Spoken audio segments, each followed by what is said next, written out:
Boa noite de novo.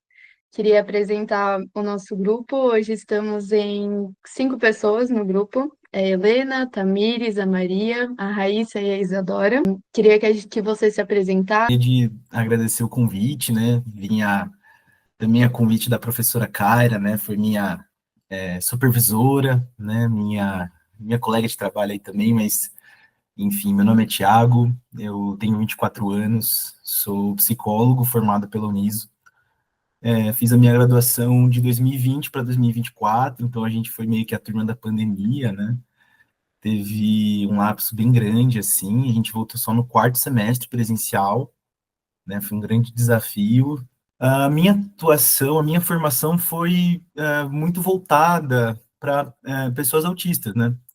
Eu comecei meu primeiro estágio, assim, foi de acompanhante terapêutico, né? Onde eu pude me aproximar dessa temática, né? Acompanhar um adolescente no ensino médio, e hoje em dia ele está, né, estudando, fazendo curso técnico, sendo independente, né, nesse sentido que, no final, é muito do que a gente busca, assim, tem um grande afeto meu quando eu falo dessa minha experiência.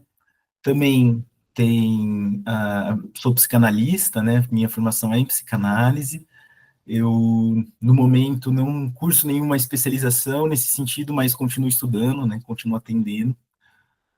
Hoje em dia eu sou coordenador de uma ONG aqui em Sorocaba, né, Associação do Amor Inclusivo, que é uma ONG voltada para pessoas com deficiência, onde a gente tem vários serviços que são previstos pelo SUAS, né, o Sistema Único de Assistência Social, como o serviço de convivência e fortalecimento de vínculos, onde a gente busca principalmente um caráter preventivo da assistência social, né?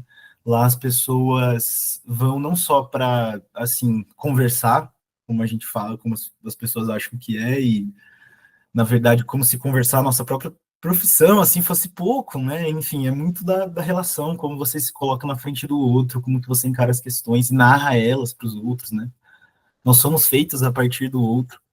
Então, nesse sentido, como que pessoas com diversas deficiências convivem lá na associação, né? Então, assim, tem oficinas lá, né, que eu coordeno, como estamparia, corte e costura, tem capoeira, gente, é muito legal. Eu tenho até de cultura de africanização mesmo, assim, sabe? De resgatar nesse sentido culturas não só de incluir pessoas com deficiência, mas outras, né, que integram nesse sentido. Bom, na grade de vocês tem 4 estágios obrigatórios ainda, imagino, não é? Alguns, assim, que o pessoal gosta mais. Eu me identifiquei muito com clínica, muito, assim, é muito satisfatório, sabe? Apesar de, né, não sei se vocês já fazem, né, ou fizeram terapia, não é obrigatório, terapia não é para todo mundo, né? Tem que ficar claro isso. Um método terapêutico específico não seja para todo mundo, assim, né? Enfim. Então a gente tem que ter cuidado um pouco com esse discurso, mas é interessante vocês terem essa rotina de autocuidado, né? Porque a maioria dos profissionais de saúde não se cuidam. E na clínica, sofri muitas frustrações, a clínica é bem frustrante, mas é aí que a gente tem que ir nos nossos incômodos, porque se estiver confortável, você não muda. Então, a clínica insistiu no meu desconforto, foi muito legal, assim. Amo a psicanálise nesse sentido provocadora, assim, não só dos pacientes, mas nossos também. O estágio de organizacional que eu tive com a professora Kaira foi muito legal também. A gente foi lá no núcleo de acessibilidade. Se vocês não conhecem, eu recomendo vocês conhecerem, irem lá e fazer do núcleo de vocês, assim, um manual de práticas anticapacitistas. Era esse o objetivo, assim, sabe? Porque o pessoal também não buscava o núcleo, né? A gente organizou uma divulgação, foi aí no projeto integrador fazer coisa, enfim. E o que tá faltando? Ah, o escolar. Gente, não sei vocês, mas eu adoro adolescente, assim. É muito, muito legal atender eles. Tudo é novo, tudo é grande, assim. A questão da identificação é essencial, assim, para qualquer vínculo de saúde, assim mesmo, sabe? Não se constrói saúde mental sem construção de subjetividade também. Então, não só do paciente nosso, assim, também. Né, hoje em dia, estou lá nessa ONG e estou atendendo online também alguns pacientes e construindo essa agenda aí. Enfim. Para saber o que você esperava quando você entrou no seu curso de psicologia, as expectativas que você tinha, se elas mudaram, e como que foi essa experiência com relação a tudo que você viveu durante a sua formação. Na faculdade, você tem uma idealização, tipo, nossa, eu vou, inconscientemente, pensando isso, eu vou salvar o mundo. E não é isso. Ainda mais a clínica, antes de melhorar, a pessoa vai piorar, sabe? Mexer na dor, assim, mas você não mexe nenhuma dor que já não estava lá. Acho que é muito isso. E eu vindo da turma da pandemia, gente, muito difícil, assim, até, nossa, e acolhimento? Como que a gente faz curso de psicologia? E era sozinho, assim, as aulas. Me frustrei bastante nesse sentido. E também quando a gente voltou, não tinha acabado a pandemia. Então, mas foi gostoso demais voltar. Ainda bem, assim, que a gente não teve os estágios online. Porque é muito importante ser presencial, gente. E se vocês se entregarem, não jogarem de cabeça, mas de vocês irem tateando, assim. As minhas expectativas com o curso eram muito a ver com como eu. Aquela coisa primeiro de aula, né? Gente, por que que vocês escolheram psicologia, né? Tipo, ok, mas para mim eu tava indeciso, fiz um cursinho para decidir, fazer terapia e deu nisso, assim, é muito subjetivo, assim, mas não, não que não seja importante essa pergunta porque você escolheu psicologia, mas por que que você continua escolhendo ela? Porque você vai ter que escolher ela durante 5 anos. E, assim, pegar busão lotado, voltar. Não sei se você mora em outra cidade, se vocês trabalham também, se você. Enfim, um curso que cansa, gente. Um curso que cansa, porque, assim, não é integral, mas, assim, cuidar dos outros é cansativo, sabe? Você se dispor ao outro e não é isso, ignore seus sentimentos. A gente tem que estar, na verdade, aliado a eles. Um dos melhores fatores de diagnóstico, não psiquiatrizando, falando mais de psicanálise, é o jeito que você se sente perante o outro. Tipo, será que essa pessoa tá tentando me atacar? Então quer dizer que ela tem, sei lá, um problema com autoridade, ou ela tá me projetando alguma coisa, enfim. Esse tipo de raciocínio clínico vocês vão construir, né? Mas é interessante vocês pensarem de várias maneiras. Gente, as minhas expectativas eram, não, eu vou aprender como a mente funciona. Eu sei agora guiar os comportamentos das pessoas, principalmente depois de aprender comportamental, vem essa coisinha. Ou assim, nossa, sei o que as pessoas estão pensando. Ou até as pessoas, né? Você tá me analisando, tipo, sabe? Eu sou pago para analisar, eu não vou analisar você. Enfim, eu gosto de dar um. Sou meio lacaniano, assim, nesse sentido. Mas era uma expectativa muito gostosa e que se concretizou em vários sentidos. Canso com qualquer outra faculdade, mas, assim, eu comecei com 19 anos. Acho que é essa perspectiva, assim, sabe? De bancar o desejo. Né? Eu tenho uma pergunta relacionada, eu vejo que você fala muito sobre os estágios. E eu queria saber se você sentiu esse baque, sabe, entre a teoria e quando foi na prática. Porque a gente tem os estágios mais pro final, depois de tudo, sabe, não é durante a formação. E aí eu queria saber sobre isso, sabe, relacionado a problemas sociais, se você, nos estágios, eu não sei se tem alguma coisa relacionada a isso, porque eu tenho muito pensamento de que, acho que a gente vê muito isso na faculdade, que não tem como falar sobre a psicologia sem envolver uma psicologia social. Nosso trabalho é sobre a psicologia social. E aí eu queria saber em que momento houve essa relação, sabe? E sobre esse baque também que se teve em relação aos estágios. Tem assim, gente, claro, se vem uma pessoa em violação de direitos, a gente tem como profissional encaminhar para assistência. Não só acolher, mas tá, se a pessoa foi violada de algum direito, qual?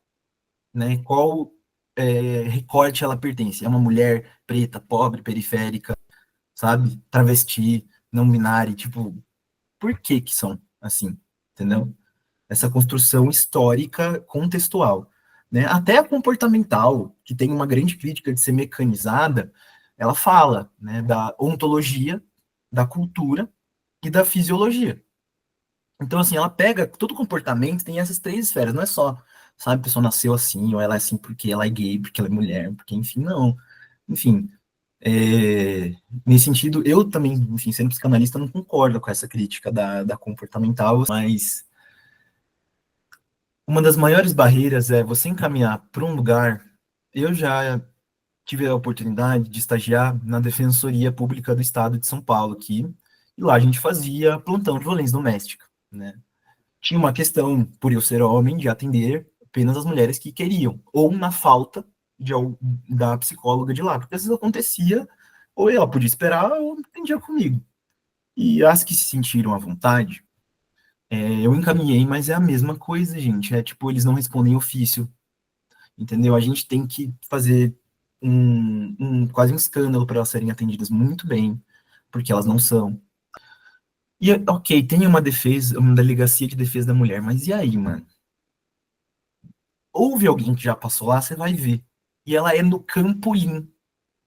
Tipo, a pessoa tem que ir no Campolim. Quem sofre violência, gente? O pessoal do extremo da Zona Norte. Entendeu? Gente da periferia. Além de estarem fragilizadas, elas têm que ir lá. Então você vai vendo que isso não é só um erro, isso é uma construção política.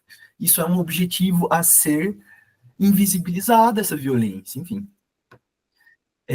Essa construção crítica que a gente, por exemplo, esse pensamento crítico, ele não é o suficiente. A gente tem que ter, por exemplo, psicólogos engajados politicamente nesse sentido. A gente tem uma pergunta aqui até relacionada a isso, de como a psicologia social se articula ou se diferencia da psicologia clínica. E uma pergunta para você, se você já vivenciou algumas práticas interdisciplinares entre essas, só para a gente meio que pontuar essas questões. A questão é que não se diferencia. Essa é uma diferenciação pedagógica, apenas. Não há separação entre clínica e psicologia social, não há. Porque não existe sujeito isolado do seu contexto. Ponto. Nenhuma abordagem concorda com isso, entende? Isso é um discurso, assim, neoliberal, individualizante, né, que tira, nesse sentido, tipo, a pessoa tá na rua porque ela quer. Na clínica, você vai se deparar com esses recortes não só de gênero, de sexualidade, mas de classe. Gente, quem procura a clínica escola não é gente que tem convênio, não é gente que, por exemplo, às vezes vai até no CAPS, né? Pessoas com deficiência. Você tem que entender todas essas esferas e vocês vão focar. Tipo, porque o que é branquitude? Ok, um tema, então, pô, vamos lá, vamos estudar, porque isso aqui é de psicologia social. Se você for buscar um mestrado, uma pós-graduação, para você quiser estudar um tema assim, você tem que ir em psicologia social.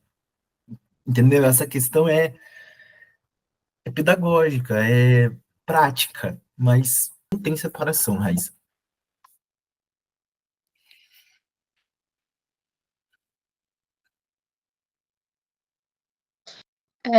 Eu acho que uma outra parte de uma pergunta que a gente tinha colocado, como que esses desafios dialogam entre si e que formas que a gente consegue resolver esses problemas?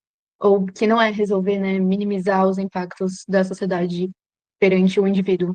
Pensar em redução de danos, né? A redução de danos, ela quando se fala de redução de danos, pensa muito em uso de droga. Ou mesmo fumar. A pessoa fuma 20 cigarros por dia. Vamos tentar 17, 15 e assim vai.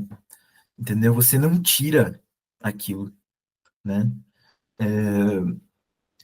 Até assim, às vezes você vai, nesse sentido da clínica, eu falei, atenuar, não que a redução de danos vai, nossa, piorar, mas pessoas que têm quadro, por exemplo, de uso problemático de álcool e drogas, você vai ver uma questão impulsiva, né? O que tende a gerar prejuízos significativos e sofrimento. Então, assim, como que a gente pode pensar para que essa pessoa não cause tanto dano a si? Porque não tem como ela causar zero. Em algum momento você pensou em não seguir essa área social e clínica? Você pensou em, por exemplo, seguir neuro ou jurídica? Ou sempre, desde o momento que você entrou na faculdade, você teve essa ideia de seguir essa área? Eu não sabia que existiam tantas áreas dentro da psicologia, o que elas fazem. Então eu sempre pensava, não, vou para clínica, vou montar meu consultório, né? Como se fosse assim, vou ali e vou montar, sabe? Tipo, cheguei, venham pacientes, estou pronto para atender. Mas estou na clínica, mas é o meu sonho, assim, de profissional, um dia trabalhar na Defensoria Pública, né? Do Estado, que tem da União também, né? Eu estagiando do Estado, que é, gente, totalmente psicologia social, assim. Totalmente. Você atende pessoas em situação de rua, você atende pessoas vítimas de violência, você atende criança vítima de violência, sabe? Assim, você conversa com o Serem, com o Casa Abrigo, com o SAICA, né, que é acolhimento institucional de crianças e adolescentes. Você articula redes, faz reunião intersetorial, você vê vaga de saúde, você... É assim, você tem um lugar que você pode aprender, principalmente são os lugares que geralmente ninguém quer. Penitenciária, entendeu? Tem gente que, tem amigos que estagiaram lá, até uma amiga, porque é difícil você, né, geralmente as estagiárias, né, com razão, não querem estagiar em lugares assim, mas é assim, aquele estágio que incomoda, como eu falei do incômodo antes, assim. Agora, bancar o incômodo, é essa parte complicada, né? Mas jurídica, eu prestei o concurso do TJ tempo atrás, assim, foi super mal. Eu não consegui, assim, tem, gente, se você tirar a mesma nota de um cara e ele tiver uma pós, acabou, ele passa na sua frente. Ele tem um artigo publicado, ele tem qualquer coisinha, já foi se é doador de medula, se é, já foi jurado, se, sabe? Enfim, pensem em concursos de prestar também, né, CLT, né, gente? Enfim, hoje em dia é, meu sonho é voltar para jurídica, com certeza. Clínica gosto demais, social, querendo ou não, onde eu trabalho tem muito a ver com isso, nessa ONG, mas outras áreas, assim, escolar, não me ocorre, assim, né? Por uma questão de... Gente, vocês forem ver a situação de psicólogos concursados, escolares, eles são responsáveis por, tipo, 8, 9 escolas. Um psicólogo para tudo isso de escola. E às vezes as escolas, elas estão muito afastadas geograficamente, e fica muito difícil para você, assim, sabe? Tem colegas que, gente, uma amiga minha passou ela nem tinha pegado o RP, ela passou no concurso, foi, assumiu, e essa é a realidade que ela se encontrou, né? Tô trazendo para vocês um relato dela por mim, mas na base é isso. Hospitalar é apaixonante mesmo, mas é concurso, e onde a gente trabalhava, se eu não me engano, as psicólogas eram, que no Hospital Regional Adib, né, lá na Raposo Tavares, as psicólogas eram terceirizadas, se eu não me engano, entendeu? Então é mais uma barreira, assim, querendo ou não, vai ter, né? Mas quais você vai mirar, né? Mas, gente, jurídica é apaixonante, assim, apaixonante. No hospitalar você vai pedir nome de doença, vai achar que você tem a doença, ainda por cima. Você vai entrar em... O paciente vai falar, eu acho que eu tenho tuberculose. Aí você tá, tipo, pertinho dele, assim, gente, sabe? Você começa a achar que você tem as coisas. A aula de psicopatologia é a melhor exemplo. Meu pai é assim, eu faço isso, minha mãe fazia isso. E aí você vai, não, você é o F84.5, você é o 22.2, e assim vai, assim, sabe? Tipo, enfim. Eu acho que você já comentou um pouco, mas acho que vale a pena reforçar, assim, quais foram os desafios que você encontrou quando você entrou no mercado de trabalho. Se foi uma coisa fácil, igual você, ai, tinha o sonho de ter uma clínica, mas aí você viu que na prática as coisas não são tão fáceis, né? São tão fáceis para quem não tem dinheiro. Porque assim, Belo ponto, desculpa. para você alugar, tenho ótimas colegas, minhas amigas pessoais, mas elas vêm de uma condição diferente da minha e elas alugam uma sala de uma clínica muito cara aqui de Sorocaba, sabe? E cobram muito caro também, assim, para preço de recém-formado. Tem a tabela dos nossos honorários, gente, feita pelo Conselho Federal de Psicologia. Se você for seguir aquilo, só gente rica vai ter acesso à saúde mental. Ponto. Clinicamente, assim, se não for no CAPS. Entendeu? Enfim, existe essa crítica. Eu tenho muitas dúvidas. Por isso eu faço supervisão. Eu pago um psicólogo para me supervisionar e um para me atender. É um esquema de pirâmide, basicamente. Brincadeiras à parte, a má remuneração, com certeza, um dos maiores desafios, assim, gente.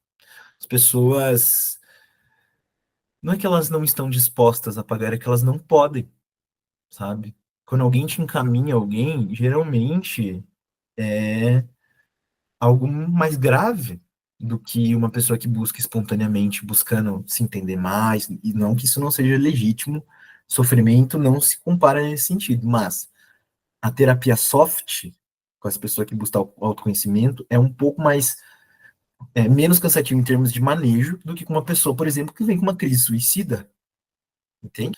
Meu Pix é esse aqui. Você entende? Fica meio chato, mas é o nosso serviço. Então, como balancear essas coisas, né? Eu faço da seguinte forma: princípio da realidade. Não é uma coisa simples, é algo que incomoda você falar a verdade pro outro e bancar. Tipo, olha, entendo, mas não tem jeito. Você prefere que eu te mande o pagamento por aqui pelo WhatsApp ou no seu e-mail? Como que a gente vai fazer? Como fica melhor para você? Às vezes você falar isso é até um acolhimento também. Não seja culpa também você não atender por menos, sabe? Mas tudo tem um preço. É a mercadorização da saúde mental, né? E se a gente tiver que falar com o médico da pessoa, ligar na escola da criança? E aí? Isso também é trabalho. Isso tem a estar incluído no nosso preço. Explicar isso para a pessoa também é difícil. Vou, sabe, cuidar dessa pessoa. Ele precisa ter isso. Precisa ter desejo de atender, gente, porque senão vocês vão odiar o que vocês fazem.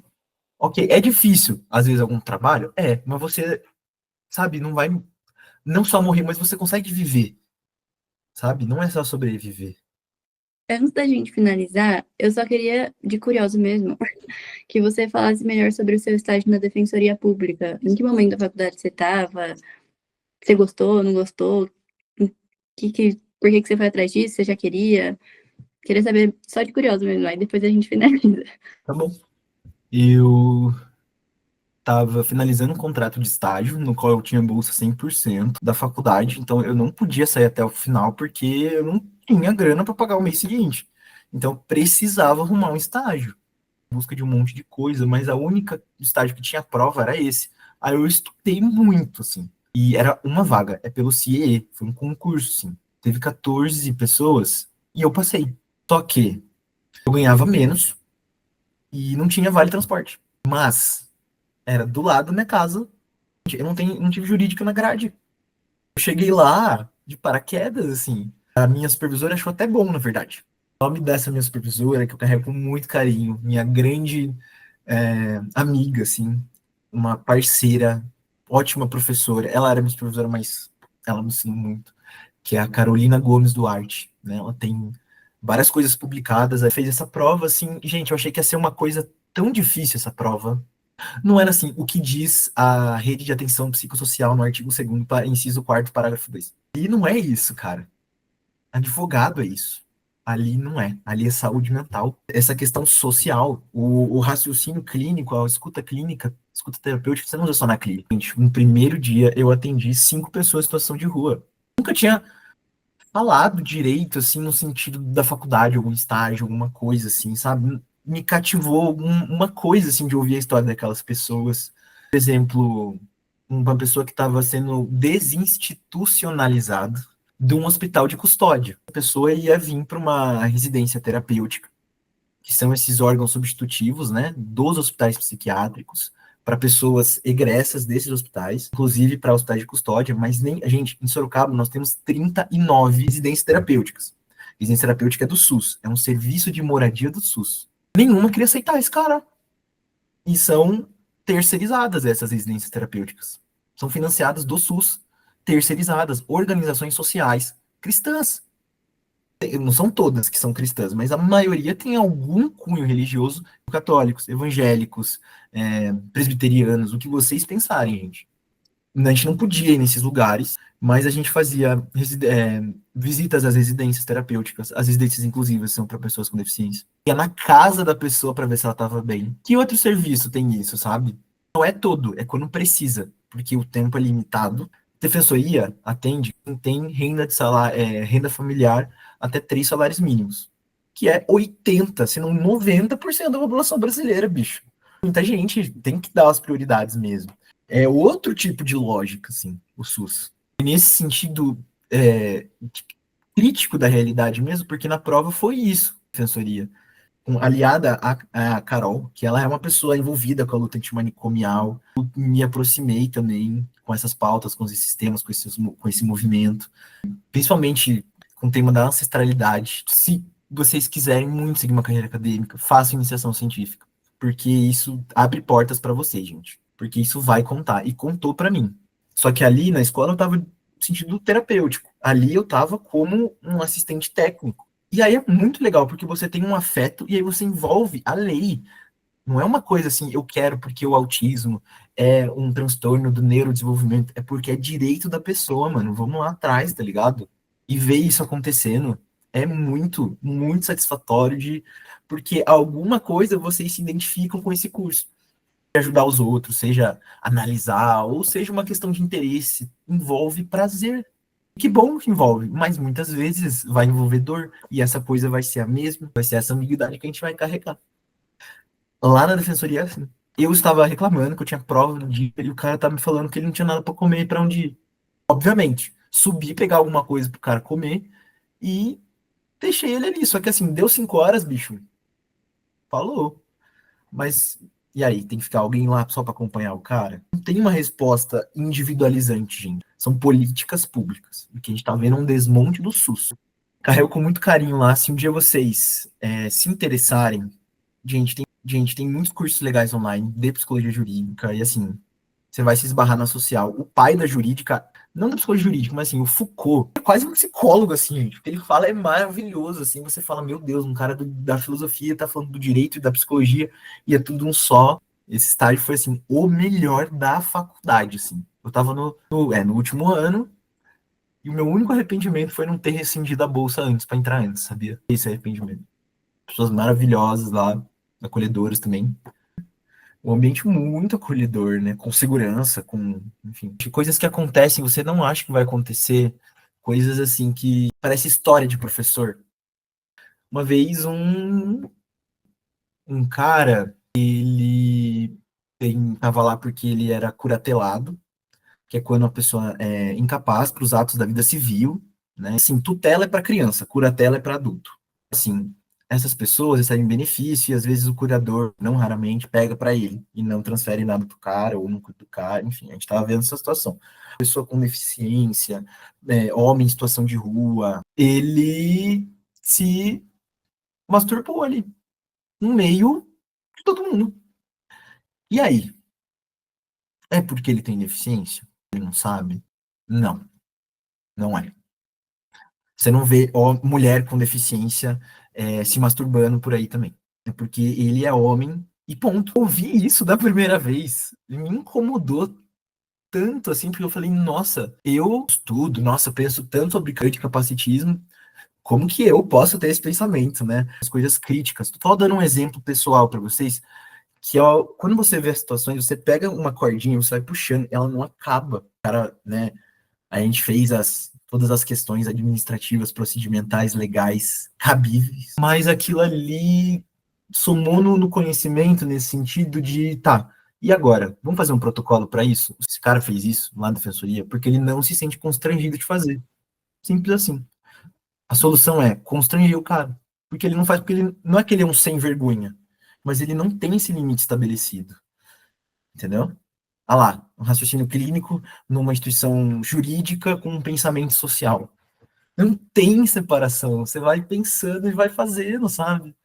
Mas acho que, não sei se eu respondi essa pergunta, Raíssa, mas é isso. Um lugar que eu carrego com muito carinho. A gente vai precisar caminhar para o final, mas como última pergunta, a gente queria pedir quais são os seus conselhos, quais são as dicas que você dá para a gente.